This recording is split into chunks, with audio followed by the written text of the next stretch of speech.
குறைஷிகள் இந்த முகம்மதை என்ன செய்யலாம் என்று திட்டமிடுகிறார்கள். சிலர் சொன்னார்கள் இவரை நாடு கடத்தி விட வேண்டும் என்று சொன்னார்கள். சிலர் சொன்னார்கள் இவரை காலமெல்லாம் சிறையில் அடைக்க வேண்டும் என்று சொன்னார்கள். கடைசியாக முடிவாகியது இவரை கொலை செய்துவிட வேண்டியதான்.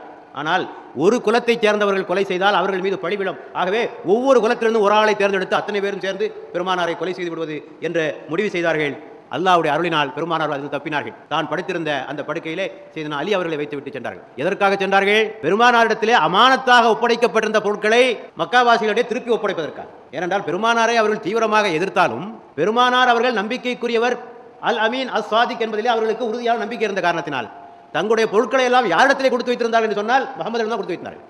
ஆக அந்த அமானத்தை பாதுகாக்க வேண்டிய பெருமானாருக்கு இருந்த காரணத்தினால் உயிரே போகின்ற அந்த தருணத்திலே கூட அந்த பொருட்களை திருப்பி கொடுக்க வேண்டும் என்பதற்காகவே தன்னுடைய மருமகன் அலியை மக்காவிலே விட்டு சென்று கொடுத்து விட்டு வா என்று சொன்னார்கள். இறுதியிலே அவர்களும் அபூபக்கர் அவர்களும் தப்பி தௌர் குகையிலே தங்கினார்கள். அங்கே அல்லாஹ் அவர்களை பாதுகாத்தான். சிலந்தி வலையை பின்னச் செய்தான். அந்த புறா கூட்டை அங்கே அமைக்க செய்தான். எதிரிகளிடமிருந்து அவர்கள் அவ்வாறு தப்பினார்கள் என்பதை நாம் பார்க்கிறோம். பின்னர் அவர்கள் குபா என்ற இடத்திற்கு சென்றார்கள். அங்கே ஒரு பள்ளிவாயிலை கட்டினார்கள். பின்னர் அங்கிருந்து மதீனாவிற்கு சென்றார்கள். அங்கே ஒரு பள்ளிவாயிலை கட்டினார்கள் என்பதெல்லாம் இந்த ஹிஜ்ரத்தினுடைய ஒரு சுருக்கமான வரலாறை நான் உங்களுக்கு சொல்லியிருக்கிறேன்.